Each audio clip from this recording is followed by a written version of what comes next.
knock over the ugly sculpture herself. Surely Mr. Lambert would not have let a bedlamite into the house. "What the bloody hell do you think you are doing, woman, letting that animal run loose? One of your charges could have been crushed." Emma stiffened. Who was this man to come here cursing and criticizing? She pushed her spectacles higher on her nose. Did she know him? His voice sounded slightly familiar. If only he would come closer. What was she thinking? She should be wishing him back downstairs and out the door. He was not overly tall, but his broad shoulders and general air of command indicated he was used to getting his way. What if he proved threatening? If she shouted, would anyone hear her in time to come to her aid? "Prinny didn't mean any harm, sir."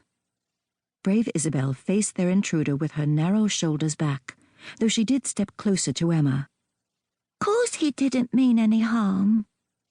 Little Claire threw her arms around Prinny's neck. "You're a good dog, aren't you, Prinny?" Prinny barked and licked her face. "Prinny? Good God, Prinny?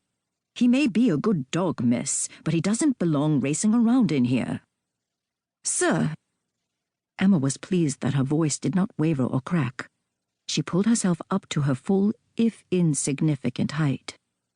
"Sir, I must ask you to leave, immediately." "You must ask me to leave?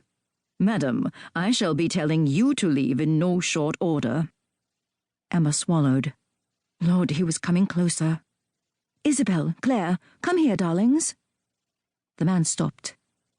"Isabel and Claire?" "Yes." Emma raised her chin. He was close enough for her to see him clearly now.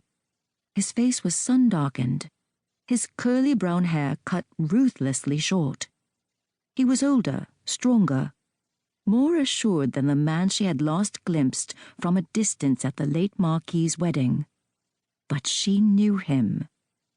She could never forget those eyes, clear blue like lakes with dark rims.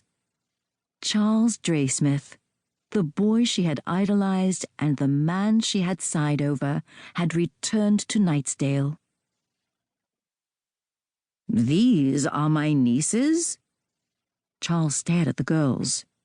The older one, Isabel, looked to be about 9 years old. She was thin with straight, wispy white blonde hair, high cheekbones, and Paul's green eyes. The other one still had the plump curves of babyhood, but she was no longer an infant. She had his own wildly curly hair. Claire, the little one, put her small fists on her hips, an action he'd swear he'd seen Nanny do countless times when he was a boy, and jutted out her chin. "Are you a bad man?" "Claire!" The woman frowned. "This is your Uncle Charles, the new Marquis of Knightsdale." Charles studied the governess. How did she know who he was? Well, the servants should have been expecting him. He'd sent word that he and Aunt Bee were coming, so it wouldn't have taken a genius to deduce his identity. But she had not known who he was at first, or she would not have ordered him out of the house. She had bottom, he'd grant her that. She'd stood her ground in the face of his bellowing. Many an army private had blanched when on the receiving end of his temper. She was only a few inches taller than Isabel, but she did not look at all childlike. Not at all. He jerked his eyes higher to study her face. Dark blonde hair, the color of warm honey, and even curlier than his. A sprinkling of freckles, golden brown eyes fringed with long, dark lashes. "Runt?" He swallowed a shocked laugh of recognition. Surely this could not be Emma Peterson, the vicar's daughter, the skinny little waif who used to follow at his heels like a lost puppy? The other boys had taunted him, but he hadn't the heart to turn her away. "Your pardon, I mean, Miss Peterson. Surely you are not the girl's governess?" "No, my lord. The governess, Miss Hodgkiss, was called home suddenly to care for her sick mother. I am merely filling in while she is gone." A delicate flush colored